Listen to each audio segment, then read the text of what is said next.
I agree that fiscal policy has been working at cross purposes to monetary policy.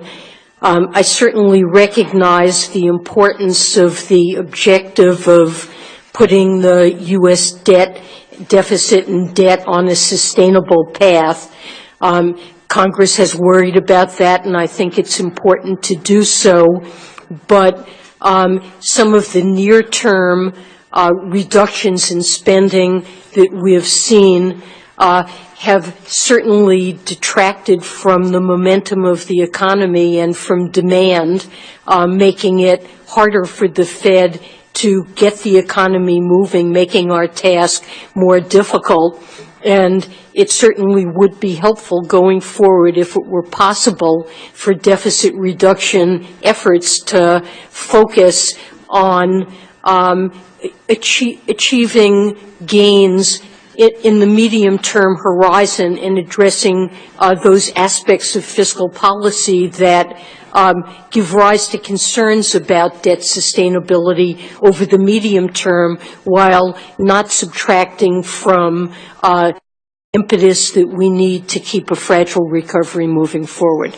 And such a policy, a fiscal policy, would help you in terms of what we all anticipate is the point at which you have to begin your tapering, because basically this balance would allow you the more flexibility and more confidence that when you start to taper, it wouldn't lead to a reverse to a poor economy. Is that fair? I think that's fair, Senator, because we are worried about a fragile recovery and a more supportive fiscal policy, or one that at least had less drag, that did no harm, would make life easier. I want to echo my agreement with you that this is a very serious problem. It's not a new problem. It's a problem that really goes back to the 1980s, in which we have seen a huge rise in inequality with, as you said, for many, many years,